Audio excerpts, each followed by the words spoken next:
The gravel sang under the tires before anything else. It was the small, dry sound of a rich man's arrival in a poor street, a thin, clear note that set every head on the porch to turning. Roberto dressed like every executive in an airport lounge. Pressed jacket, the particular shine on shoes that says someone else polishes them, the briefcase clutched like a talisman. He stepped out of the car with a cool rhythm and a face set to commands. Clara was standing at the top of the 2 concrete steps that led from the yard to the porch, a shawl around her shoulders, even though the sun had heat in it. Her hair, silvering at the temples, was pinned back in the slow, domestic way of people who had never needed to make a statement.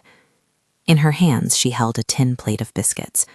Antonio, behind her, had a spade tucked into the garden bed where his hands always dug with the same patient violence, turning earth as one turns the page of a long book. Neighbors drifted to their railings. Donna Lourdes, tea towel in hand, watched from across the street with that particular economy of town living. Everyone saw what everyone else did, but few moved until the tone demanded it. Children in the shade of the mango tree pretended to be statues. The mango tree's shadow fell over the cracked flagstones of the front garden, a familiar cool in a place that remembered summers and scraped knees. Roberto put the briefcase down on the porch rail and flipped it open. For a second, the sunlight caught on the edges of paper like currency. He did not look at his mother the way one looks at a person you have forgiven or asked for forgiveness. He looked at her the way an accountant looks at a balance sheet, problem to be solved, line items to adjusted. His voice cut the small, held air. "Get out." It was not a question. The command carried the crispness of boardrooms, the kind of sentence grown men use when they want the world to rearrange itself around their convenience. That single syllable, short, sharp, made a sound in the street that would stay in the mouths of those who heard it and taste like a sourness in the townspeople's conversations for weeks. Clara's hands tightened, so small the biscuits trembled. Her eyes did not widen in surprise. She went still like someone who had been waiting a season for the wind to change.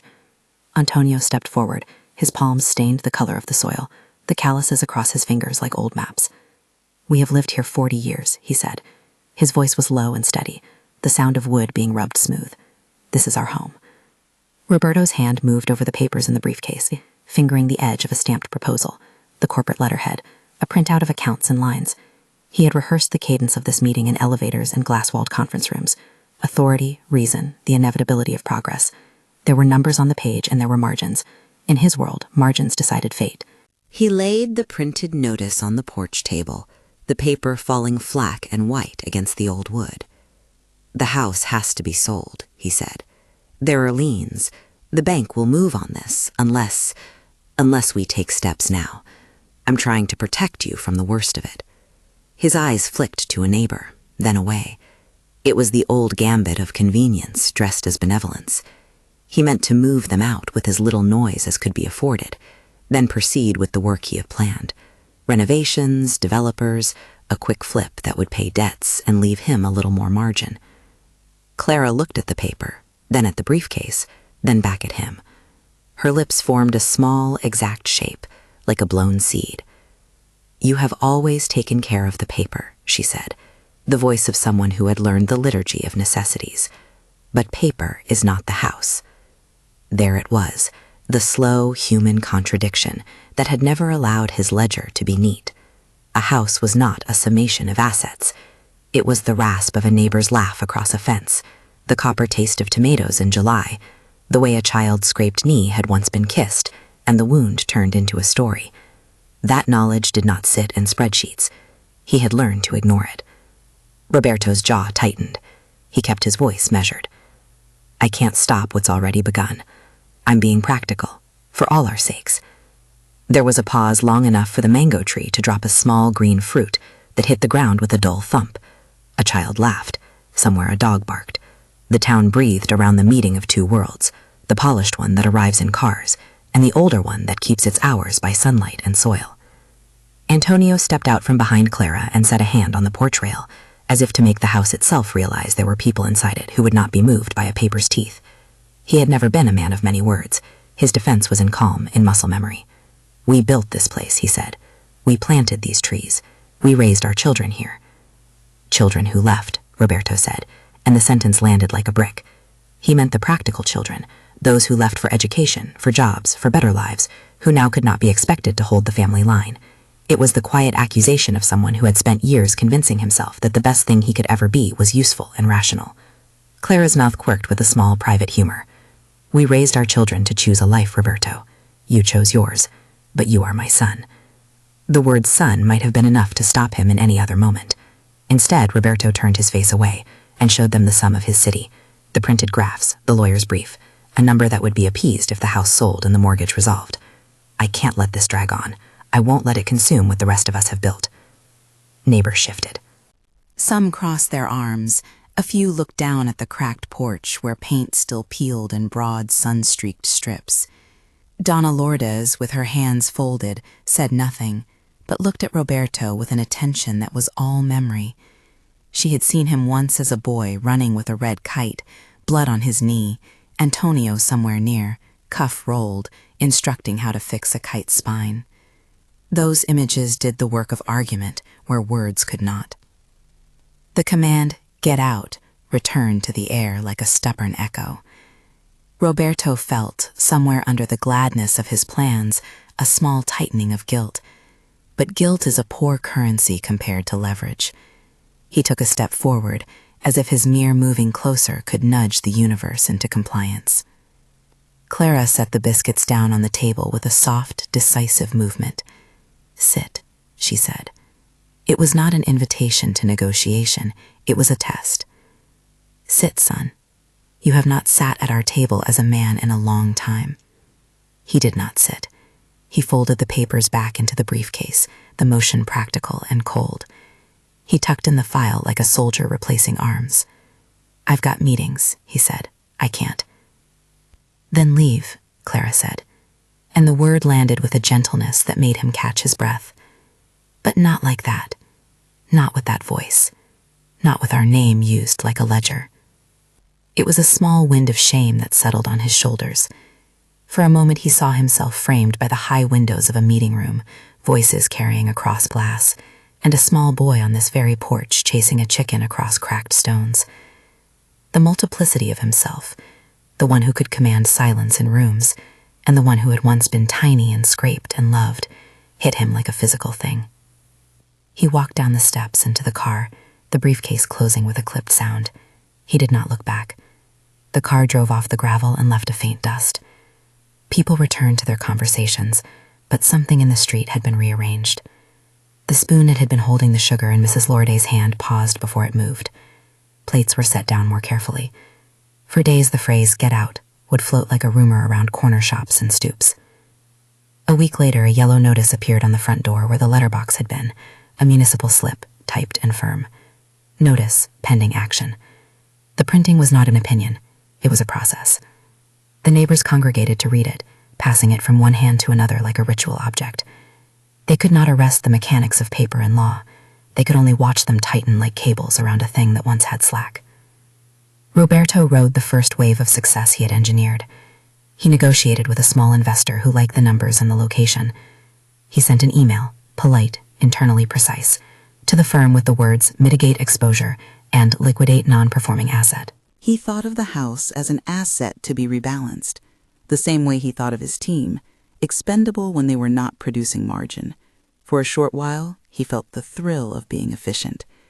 Then the first margin call came. Banks do not whisper their displeasure. They make ledger marks and press. Partners began to distance themselves. Emails that were once full of shared plans turned polite and thin. A wire transfer was delayed and then denied, with a note about insufficient collateral. The little scaffolding his life had been erected upon trembled. A rumor about the company's exposure circulated. Public markets smelled weakness as hunger smells worn meat. It is hard to watch a life one has optimized begin to unravel. The neatness of spreadsheets uncovers a deeper fact. People and fortunes are tied to other people's judgment, to the weather of markets, to the slowness of contracts. Roberto found that his confidence, which had once been a solvent for every problem, could not dissolve the combined weight of obligations and human bodies. Sophia, his wife, found the whole thing intolerable. She had been pregnant when she had stood in the crowd that afternoon, her hand on the curve of her belly, eyes bright with a particular grief that has nothing to do with childbirth and everything to do with being betrayed in public. Her voice had been small, but it had carried in a way that left no room for polite refusal. "How could you?" she asked later, in the kitchen of the apartment they rented while all the chaos spun. "Force your mother onto the street." Roberto tried to explain risk mitigation, long-term planning, the inevitability of cleanup. He used words he'd used before to close deals. She watched him as if seeing a stranger. The gap between the polished suit and a small daily morality that holds a family together had never seemed so wide. "You created the crisis," she said, "not the bank. You did this. You stood there and told her to leave. My father would never." Sophia left the apartment for a few nights. The gulf between them widened. Their arguments grew to include silence, which felt late at night, worse than shouting. She called him once, voice small and steady, and said she needed time to think and to talk to a counselor. He listened to the phone line like someone who used to listen for quarterly reports. The public humiliation was not one event, but a sequence. Movers came and took the old couch from the living room and left the porch looking like a stage in transition.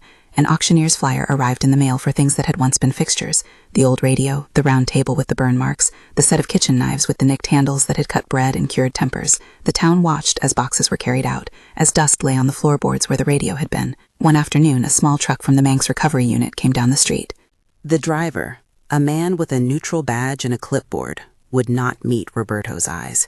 He was there on behalf of an institution. The instruments of finance are polite but inexorable. Documents signed, stamped, processed. An undercurrent of bureaucracy that moves with a patient, legalized cruelty. At work, where the story of his family had been whispered and debated in coffee-fueled meetings, Roberto found fewer seats waiting for him. Clients who had once returned his calls now let them sit in the silent mailbox of voicemail.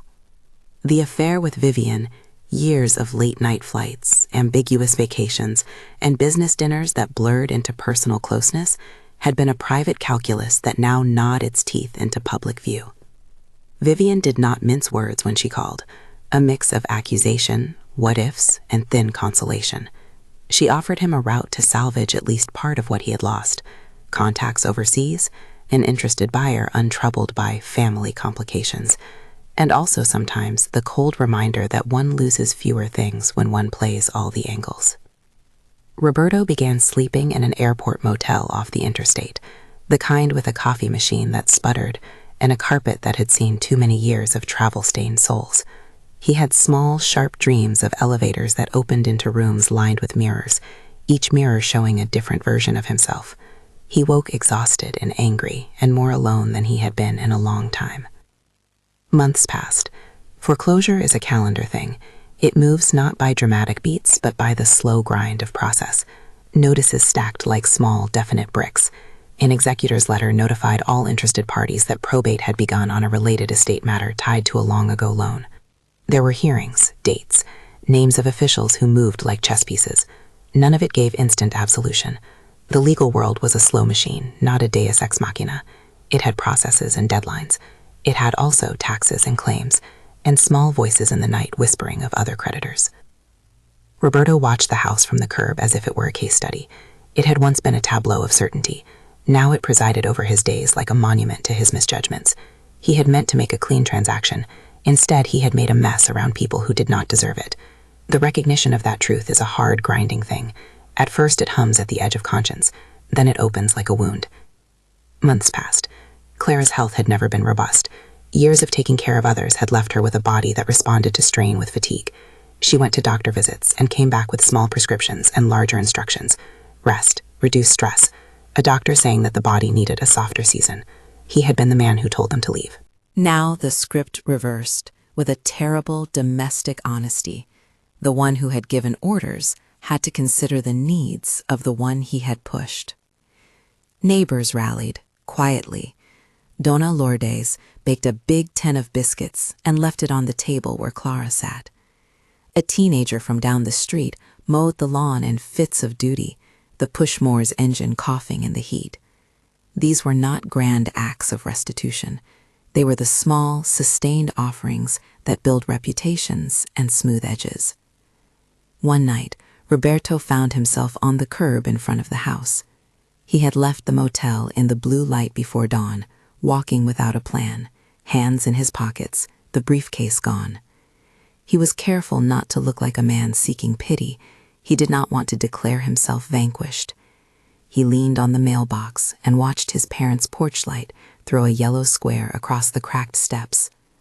He was welcomed there, not by his mother, but by the memory of being a child chased around the mango tree, the sound of Antonio's laughter, the way Clara had once pressed a sticky piece of mango onto his forehead. Those recollections were particular, almost tactile, so strong they made the night air feel thin. The image of their faces in that warm domestic glaze unlaced something in him that had been tightly wound for years. At dawn, someone came to the porch and put a steaming mug in his hands. Mrs. Lourdes, warm and unafraid, had made tea and walked out with no announcement. She handed him the cup as if she had always known he'd end up there. "You look like the sort who needs something to warm his hands," she said. Her manner was plain, her compassion was such. Roberto took the mug, and it trembled in his fingers. The liquid was bitter and perfect in a way that spreadsheets could never be. He realized then, not for the first time, that apologies are not polished gestures. They cannot be scheduled or bullet-pointed. They are clumsy things, offered in silence with a cup of tea. He felt a swell of something almost like gratitude that this woman, who had known him since he was small and wild with a kite, had not joined the chorus of his shame. But gratitude does not change liabilities. The bank notices kept coming. Some days creditors phoned with procedural calm. Other days they sent men with clipboards to inventory goods. A velvet rope of institutionality closed around the bright edges of what he had imagined life to be. Word reached him that Sophia had gone to her sister for a time. The pregnancy, once a quiet joy that had made their arguments feel ridiculous, now felt like an additional burden of sorrow. She wrote a letter, short, folded into a small square, saying she needed to protect the child, and that sometimes love requires protection by distance. He read it at the kitchen table of a friend's flat, the words sinking like stones. He staggered through months like someone moving through a heavy drizzle of paperwork in small humiliations. He began to sleep less, to retreat from the phone, to avoid calls from Vivian, who alternated between insistence and cold practicality. She hinted at documents and contacts, as if she held a map to a safe harbor. He was too brittle to hope. Yet he was also the kind of man raised to fix things, and lesser men would have given in to the simplest fixes. Then, on an ordinary Tuesday that smelled faintly of rain, he returned to the porch. Not to command this time, but to ask. The street looked older and kindlier under the gray. Clara sat in the kitchen window with a shawl and cups of tea on a low table. Antonio, in his shirt sleeves, slapped his hands to his knees as if to resettle them into the world of work. The porch was the same worn wood he'd remembered. The paint flaked where footsteps had rubbed. The mango tree threw a smaller shadow, its leaves trembling. He stood at the gate, less a figure of authority now and more of a supplicant, and spoke less than he had in his life. "I made mistakes," he said to his parents, and the sentence was simply true. It was heavy and plain. His voice had no defenses left. "I am going to try to fix them." Clara looked at him. Her face was a map of small kindnesses in years. "How?" she asked, the question of those who know that fixes are work, not speeches. He could have spoken of legal maneuvers and investor meetings and clever strategies. Instead, he found himself asking for tea and a place to sit. They gave him both. It was not a restoration, it was an opening. He sat at the kitchen table, where he had once been a boy, and listened to the clink of a spoon. The house smelled like rosemary and old wood, and something that had resisted being polished away. He confessed in fragments, the way his voice had hardened, the bargain he had made with smoothness and efficiency, the nights he had spent in hotel rooms and in the arms of a woman who promised things he now could not afford. He did not ask for absolution. He asked for the chance to live up to the name son again. Clara poured tea without hurry. "Words come easy," she said, "but actions take time." It was the sentence he needed to hear. It was not an absolution. It was a ledger. Here is the task that you could be judged by. Antonio's face, when he looked up, softened in the practical way of a man who measures outcomes by work done. "If you want to fix things, you will fix them with your hands," he said, "not with papers." Roberto listened. He had no idea how to change his life into the slow exchange of labor and love. He knew only how to manage, to sign, to rearrange. He would have to learn a different grammar. The weeks that followed were small and procedural. He sought out Dr. Enrique, a mediator whom his father recommended, a man with a law degree and the patience of someone who'd seen families rearrange themselves under the weight of paper. Dr. Enrique did not promise miracles. He wrote down appointments and explained that probate and trusts are processes with timelines: verification, executor appointment, notice to creditors, tax assessments. It will take months, he said plainly. It will be slow. There will be forms and signatures. The clarity of that statement, bureaucratically blunt, was a kind of mercy. Roberto began to show up to small work calls.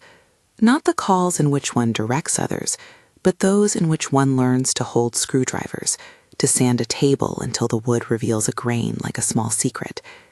He rubbed paint into splintered surfaces and learned to drag a broom the length of a porch until the motion was meditative. Tiny things: sanding, scrubbing, patching. The work made his hands ache in a redeeming way, and that pain was honest. He did not do it for public applause. The town watched, yes.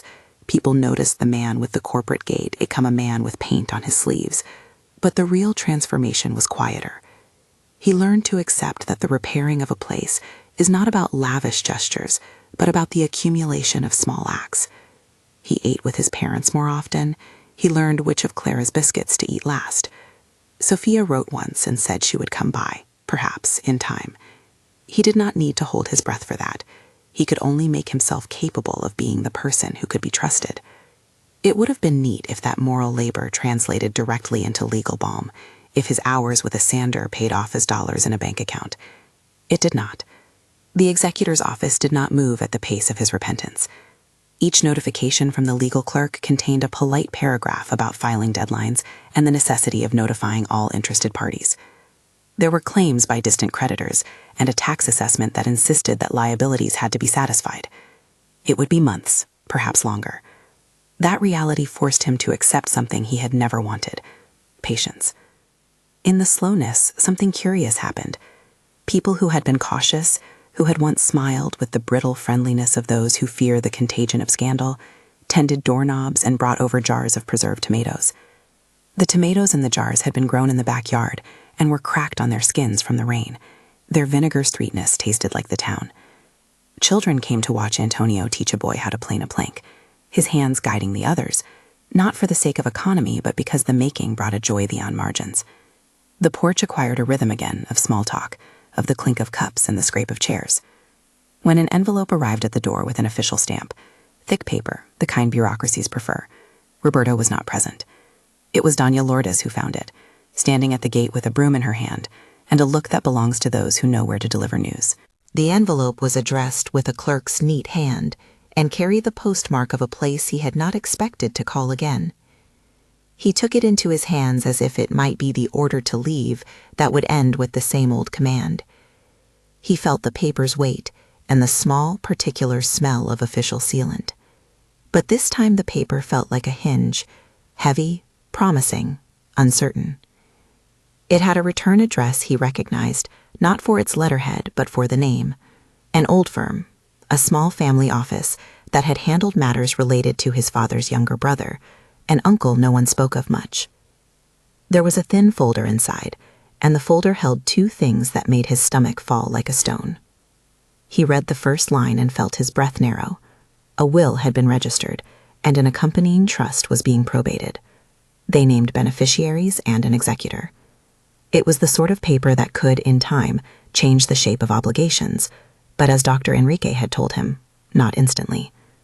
The second item was a brittle, faded certificate, an adoption record, stamped with a name that matched his own, as if someone had once written down the beginning of a different story. The envelope trembled in his fingers. The house hummed with its steady domestic noise. In another room, Clara hummed as she shelled teas, a sound as elemental as any prayer. Antonio's footsteps on the back stoop were the quiet of someone who has not been surprised into melodrama. The town went on with its small duties.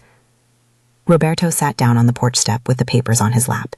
He did not yet open everything. He had the impulse to expect miracles, the kind that appear in headlines. but the paper's presence felt like an instrument, not a solution. It promised a process of validation, of claims, of tax assessments, of time. It would not erase the months of being stripped down, nor the nights he had spent in lonely motels. It would, however, create a path through which some restoration might proceed. It was the possibility of a legal mechanism that could alter the ledger, not a magic that would restore his life instantly. He looked at the faded certificate and thought of identity in a way he had not allowed himself to before. Adoption is not a revelation of villainy or heroism. At its best, it is a reshaping of labels. In the soft light of dawn, the idea that his paper name might have a different origin tugged at him the way a current tugs at a boat. It made his childhood memories rearrange themselves in his head, and most of all, it complicated the clean narrative he had told himself to survive, that someone always has title. Now title and belonging blurred. I felt a tightness in my chest like wind caught behind glass. Outside, a child swung on a swing and laughed. The world, in its small way, kept accruing its ordinary pleasures.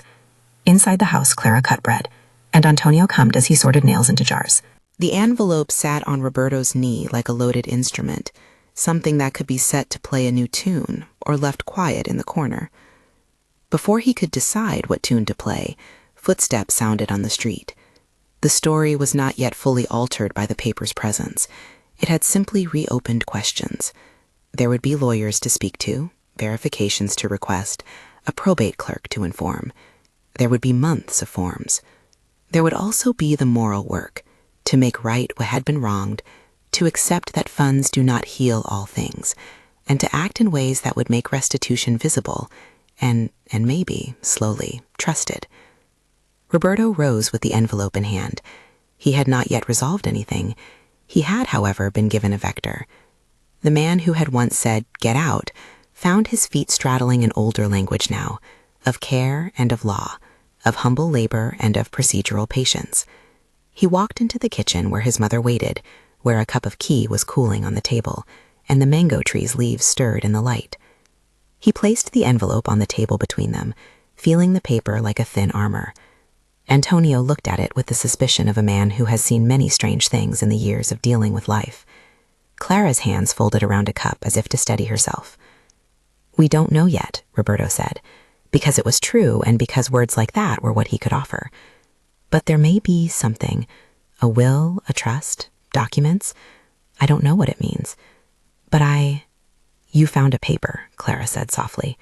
Her voice was not the voice of someone celebrating a triumph. It was the voice of someone who knew that papers change little by themselves. Paper must be followed by hands, actions. He had learned that in the months of sanded wood. He now had to learn it in the bureaucratic spaces where trust is probed and certified. The envelope might lead to resources that could repair and part what had been taken, or it might be thin and limited, tied to claims and taxes and the slow teeth of creditors. Either way, this was a hinge. It opened toward legal possibility and toward a complicated truth about identity. Outside, the town moved on like the slow turning of a page. Inside, the kettle hissed. The paper lay between Roberto and his family like a question mark. He could not leap the gulf in one godly motion.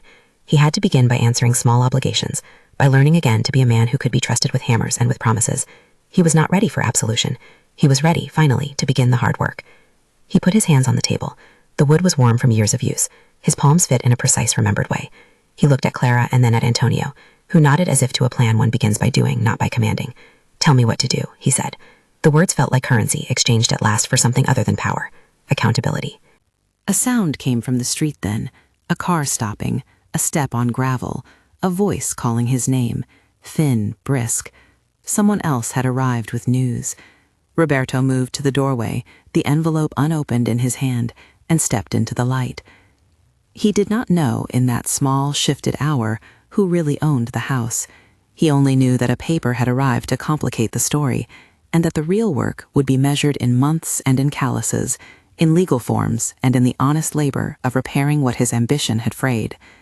The day hummed with question marks, and the town, as it tends to do, went back to its business of living on, watching, and waiting.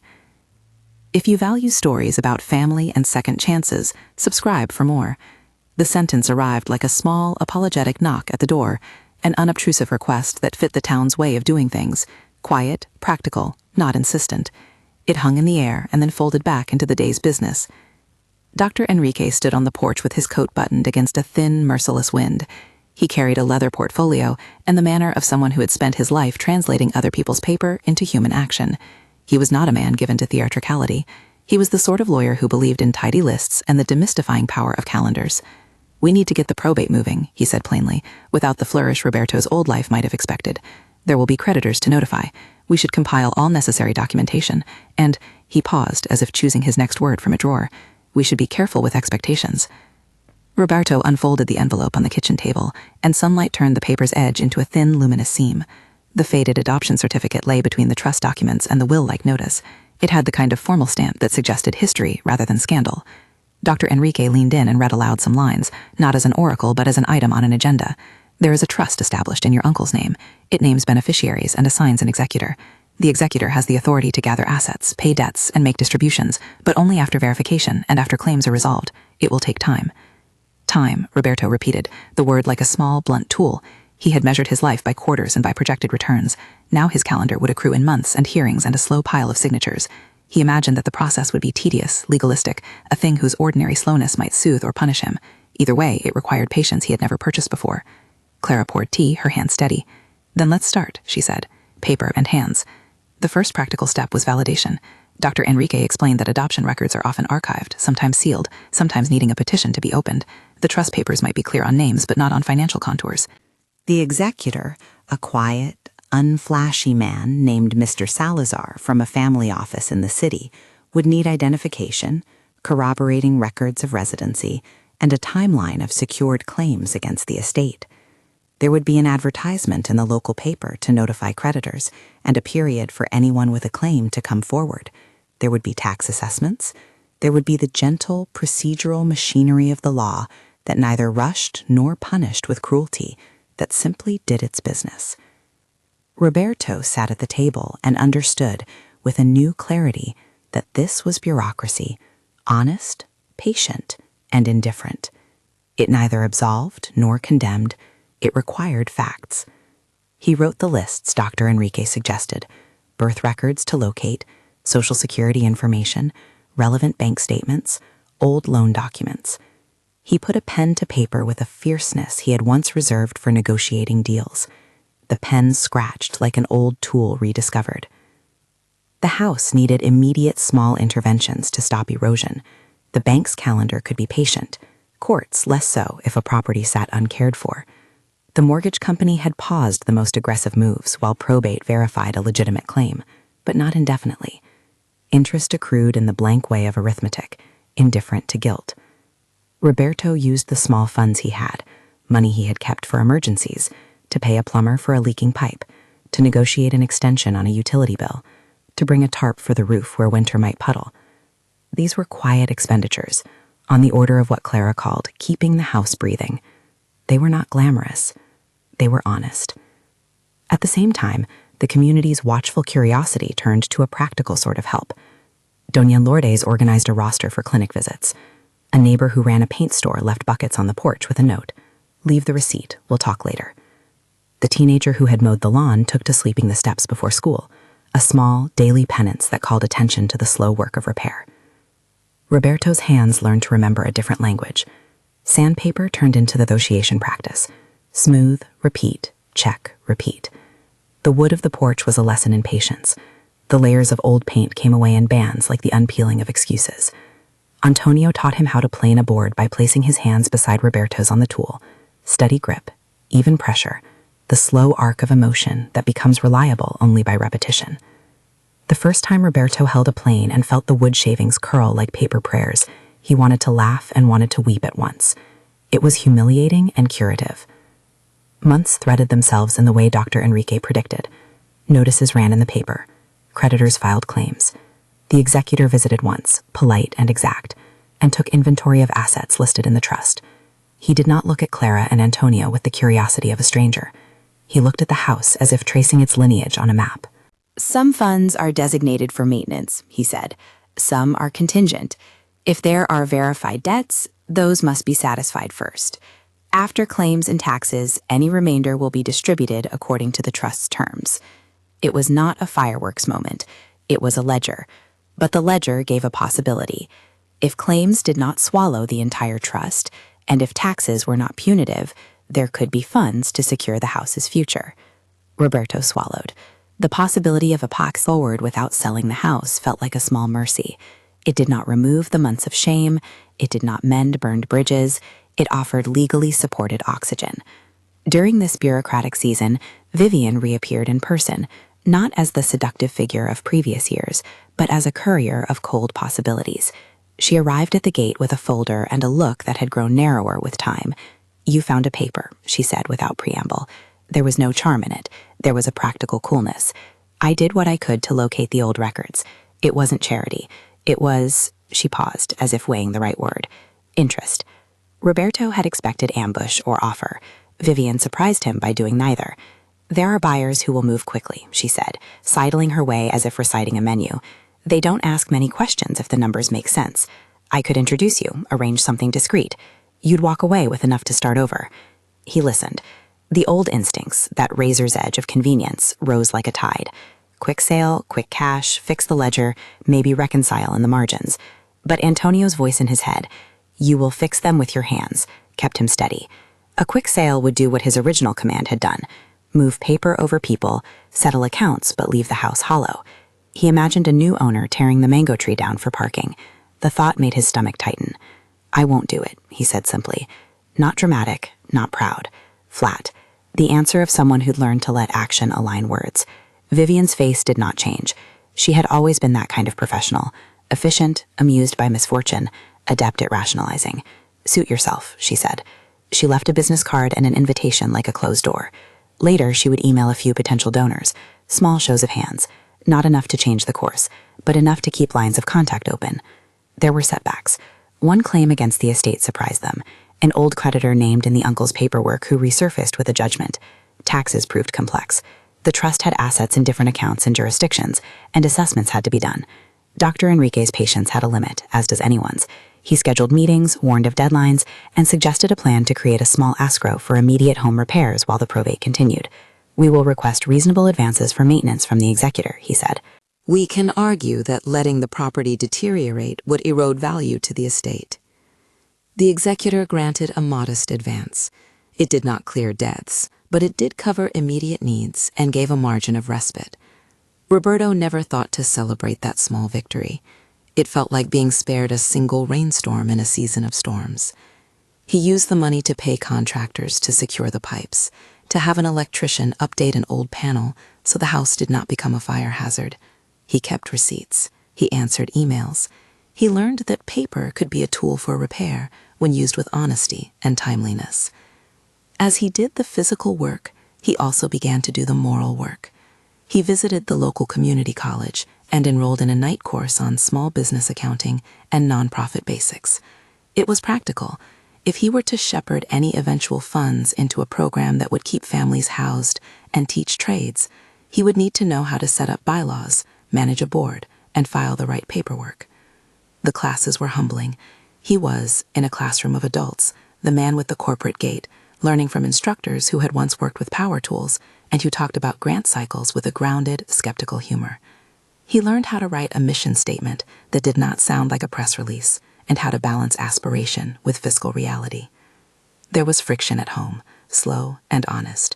Sophia wrote and called, but the distance between them was wide, a chasm marked by nights she refused to share, and by conversations they had once had with a casual intimacy that now felt tentative. She visited once to see the house, and found it in a state of modest recovery. She walked the rooms, touching the wood with fingers used to smoothing a baby's blanket.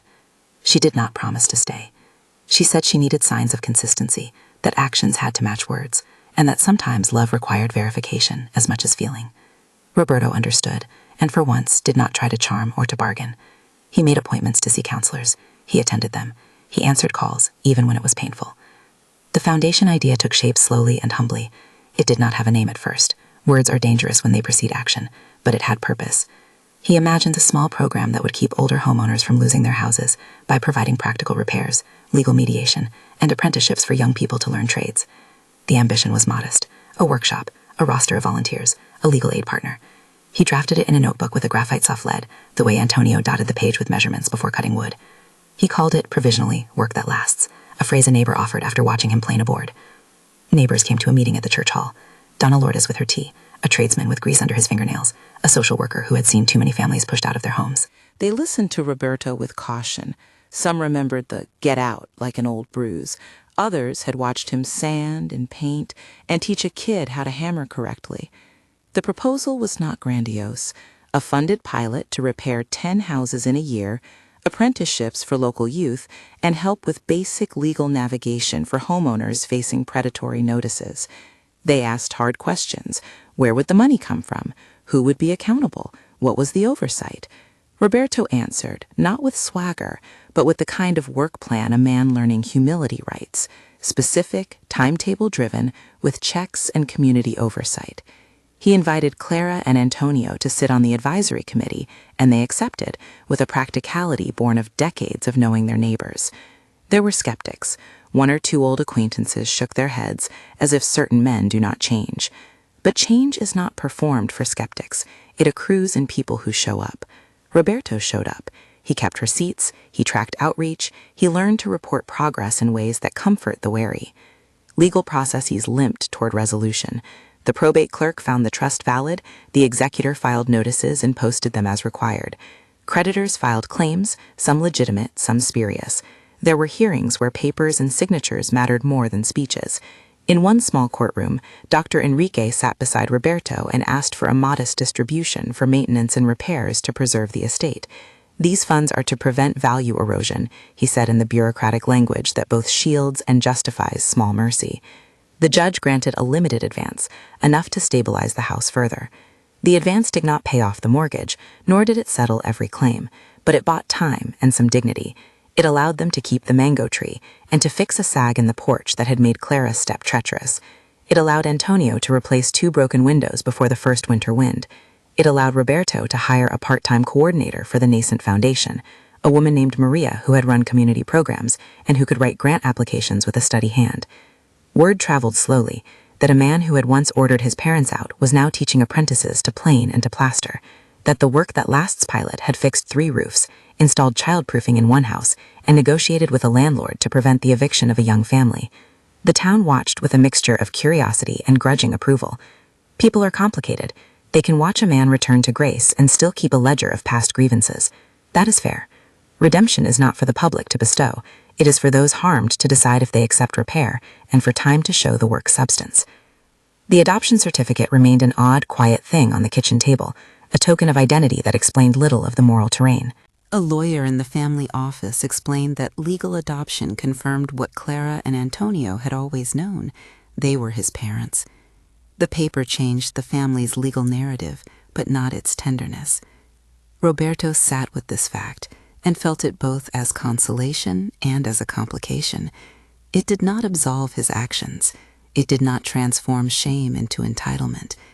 It offered an anchor to a lineage not measured in assets. When the executors sent the first formal accounting, it was maddeningly dry. Assets gathered, claims paid, taxes withheld. After the necessary obligations were satisfied, there remained a modest remainder that the trust permitted to be used for family maintenance and, under certain conditions, for community purpose. It was not a windfall. It was a resource with strings and responsibility. An accountant's note accompanied the report. Please note that any distribution may be subject to further claims. The language was cautious as a farmer in planting season, hopeful but prepared for blight. Roberto convened the small board for the foundation with transparency. He showed the numbers, the expected flows, the constraints. He refused to hide the facts behind rhetoric. People respected that. They also respected the presence of dealings that would be audited. They voted to accept a seed promise. If the remainder, after all claims and tax liabilities, remained viable, it would seed the foundation with a one-time grant, capped and conditional on community oversight. The board requested a third-party auditor for accountability. Roberto agreed. The agreement did not make him rich. It made him less dangerous. Life reassembled itself in ways both awkward and quietly beautiful. Sophia visited more often. She came to a workshop one afternoon, watched as a teenager sanded planks for a bench, and as children listened to Antonio teaching them how to plan a simple birdhouse.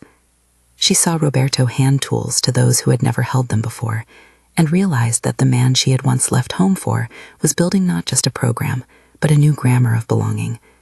She did not rush to return. She took small steps. Once, after a long afternoon of teaching, she walked onto the porch as the sun leaned low and brought the scent of rosemary with it. She held his hand. It was not a public reconciliation. It was a small permission for both to see if history could be rearranged. Vivian watched from a distance. She attended one board meeting at Donna Lourdes's invitation, not as a donor, but as an observer. She kept professional distance. At one point, she pulled Roberto aside and offered a donation, modest, not enough to change the program's scale, but meant as a gesture of atonement, or perhaps an instrument of continued involvement. Roberto accepted the check. He insisted it be acknowledged publicly and placed into the foundation's restricted funds. She did not stay long afterward. Some former entanglements close slowly. Others remain as ties that are pruned, not cut. The foundation's first contracts were small: a roof patched for a widow, basic lead abatement in an old kitchen, apprenticeships that paid a stipend for teens to learn wiring and carpentry. The stipends were minimal but mattered. The kids who came to the workshop learned to measure, to see a grain of wood as a promise. They learned to wield tools with care and to understand that a repaired house meant a child slept without fear under its roof. The program started to accumulate a reputation: quiet, practical, and anchored in accountability. Months stretched into a rhythm. The probate account closed on paper with a last methodical set of signatures. The remainder distribution arrived as a modest sum, less than Roberto had once imagined, but enough to seed a legal nonprofit and to create a small repair fund. The paperwork was thick and final in its stolid way. The funds were not a miraculous erasure. They paid off some arrears, they established the foundation's bank account, and they assured the bank that the house would be maintained. The mortgage was renegotiated into a manageable plan rather than being foreclosed, thanks in part to Dr. Enrique's persistent negotiations and the executor's willingness to consider the social purpose of the trust's disbursement. The final legality was not triumphant. It was quiet and practical. The house would remain for Clara and Antonio, maintained and under an agreement that placed the foundation and a family trust as co-stewards for a time. That balance felt right. It acknowledged the bank's need for security and the family's claim of home. It respected the executor's duty to the trust and the town's need for neighbors who keep their porches safe. It was not cinematic. It was a compromise, the way many necessary things are. The public scene of "Get Out" had not been erased. People still spoke of it in low voices, and some still offered a cautious stare. But there were other images now. Roberto on the porch with paint on his sleeves, a child handing him a nailed board with the proud, reverent look of someone who has made something. Clara setting biscuits on a table while giving a small, satisfied smile. Antonio teaching a group of boys how to plane a board in a rhythm that was simple and sure.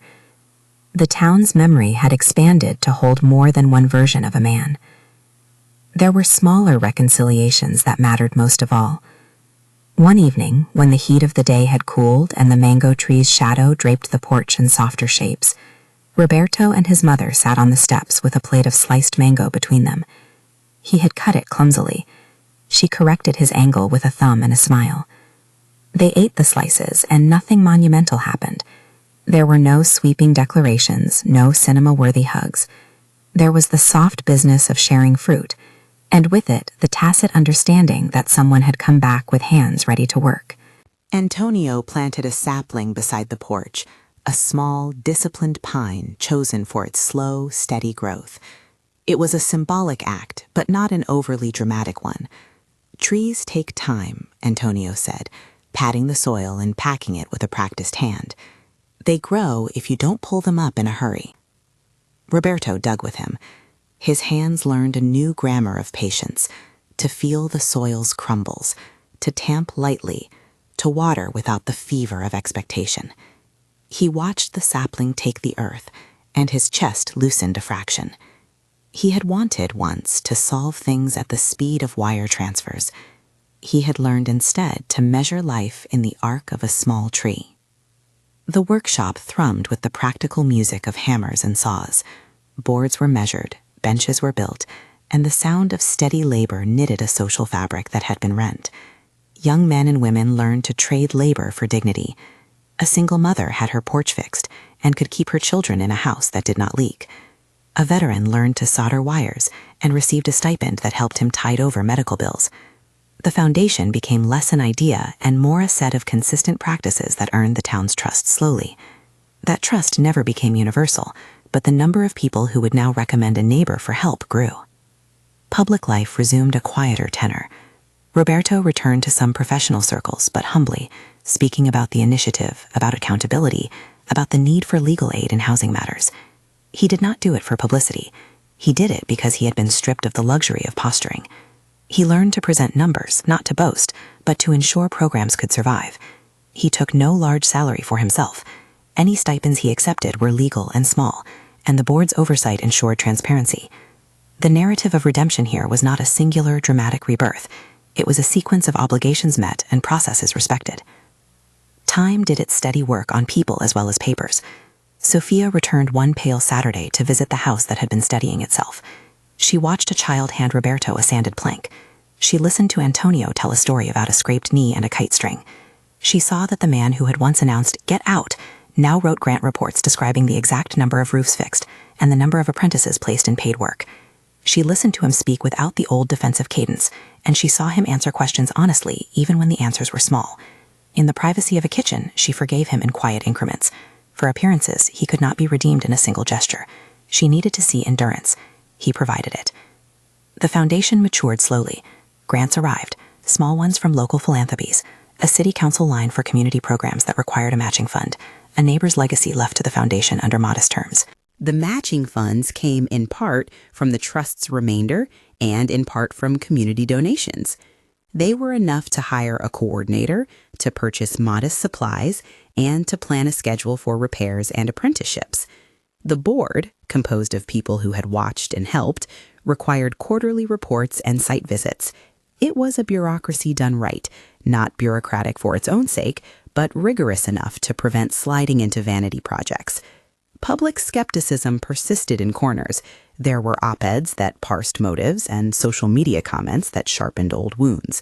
Roberto read some, felt the sting, and then turned his attention back to the board minutes and to the list of people waiting for a patched roof. He had been given back some small trust, and he guarded it by showing up where it mattered. The house itself became a place of small rituals. On hot Sundays, Clara made a big pot of stew and placed a plate on the low table for anyone who stopped by, a ritual of hospitality she had kept through years of trouble. The mango tree, pruned carefully, produced a shy season of fruit. Children clustered under it, and their laughter wove back into the porch's character. A young apprentice carved a birdhouse and left it on the fence as a small offering to the street. The sapling took root and pushed a green thumb from the soil in its patient way. Years bend the contours of old stories. The phrase, "get out," did not vanish. It remained, sometimes muttered in the privacy of a gossip, sometimes used as shorthand in an old man's memory. But new images accumulated. Tools passed from hand to hand, a porch light left on in the winter, a small office in which legal letters were kept in order, and an open binder contained sign-up sheets for apprentices. People in the town began to think in slightly different lines about what made a home, not just title, not just deeds, but maintenance, care, and community. Roberto learned to accept that restitution is not a single theatrical act. There was no public apology parade, no all-hands embrace on the lawn, no headline. There were instead tiny alignments, a repaired stair that did not squeak under a child's foot, a repaired roof that did not let rain smear the plaster, an apprenticeship contract signed by a teenager who held out his hand like someone making an honest pact. Those small agreements created change that no camera could adore.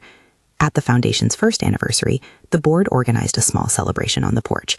There was a modest banner, homemade, painted with a child's uneven letters, "Work that lasts 1 year." Children handed out biscuits, Clara made tea that was stronger than usual, and Antonio stood with a level in his hand like a man who measures truth in plumb lines. The sapling wore a ribbon. Mr. Salazar, the executor, attended and sat quietly at the edge, congratulating the organizers on a pragmatic year. He spoke of the trust's duty well performed and of the important boundary between stewardship and spectacle. The celebration was not ostentatious. It did not attempt to erase past harms. Several neighbors spoke, the widow whose porch was fixed, a mother whose child now had a safe bed, and their words were simple thanks. Sophia stood to say a few lines about how small things can be decisive and how it takes courage to come back and to keep showing up. She did not pretend the past away.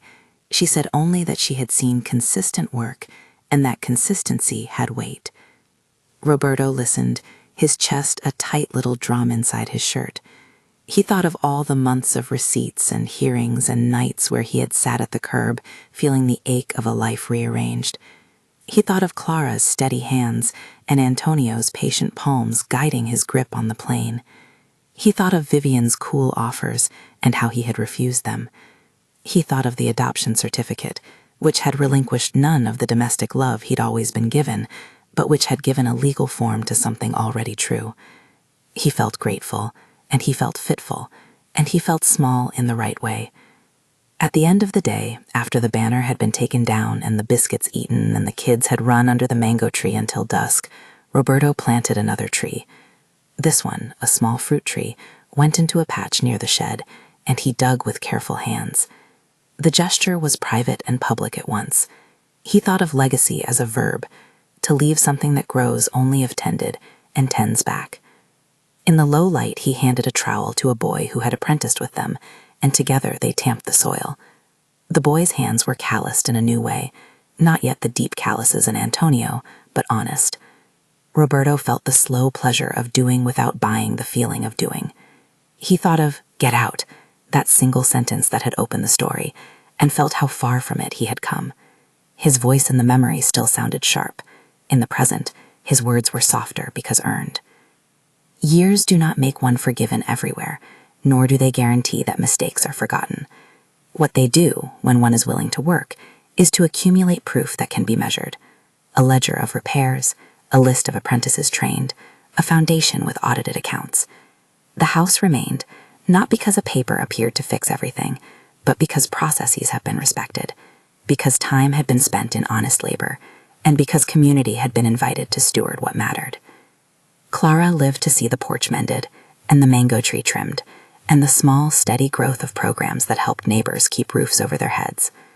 Antonio's hands grew slower with age, but steadier with contentment. He took pleasure in teaching, in the way boys and girls learn to respect grain and nail. Roberto learned that being a son was not one evening's performance, but a lifetime of returns, small acts and regular presence. He was not redeemed by funds. He was redeemed by the hard arithmetic of showing up and the moral mathematics of accepting that money can buy repair, but not trust, that trust must be rebuilt in the currency of time and consistent action. On a spring afternoon, when the sapling beside the porch had put on enough green to cast a meaningful shadow, the foundation opened its modest workshop doors to the wider community. There was no ribbon worthy of a mayor. There was a small plaque inside with the names of those who had worked the hardest. Clara and Antonio listed not for an empty honor, but for their stewardship. Roberto for his labor, Doña Lourdes for her organizing, Maria for her fundraising, and a list of neighbors who had volunteered days of work. The plaque was unassuming and honest, made by apprentices in the workshop during a lull between projects. The last image of the story is not a cinematic crescendo, but a domestic tableau. Children planting tomato seedlings in a raised bed, their small fingers pinching the soil around each stem. Clara tasting a slice of mango and smiling with the kind of satisfied weariness that comes from days of true care. Antonio teaching a boy how to plane a thin board. Roberto standing near a workbench with paint on his sleeves and a stack of neatly signed grant reports resting beside his elbow. A man both imperfect and industrious. He looked at the house he had once tried to sell and felt finally that his relationship to it had changed from one of ownership to one of stewardship. He had once thought that title was everything, that to own was to possess, that paper made belonging secure. The trust and the adoption papers complicated that notion. They showed him that legal titles can matter, but they are not the same as the daily acts that make a home. The true owner of a house, he had learned, is not merely the name on a deed, but the collection of neighbors who tend it, the people who use it, the small acts of care that sustain it. The town watched as a quiet truth settled in, that second chances are not announcements, but processes. They are slow and bureaucratic and tactile. They require patience, legal clocks, and calloused hands. The sentence, "get out," would remain part of their stories, but it was balanced now by another sentence, one without trumpets. We stayed and we fixed. If one wanted a dramatic arc, they could point to the papers and the executor and the legal distributions. If one wanted the real story, they would come to the porch at dusk and watch children water tomato plants, feel the roughness of newly sanded wood, and listen to Clara humming as she shelled peas. If this story moved you, consider sharing it with someone who needs a reminder that home is made daily, not won. And if you can, support local efforts to help families stay in their homes. Small donations to community repair programs can do more than fix a roof. They can anchor people in the simple dignity of safety and steadiness.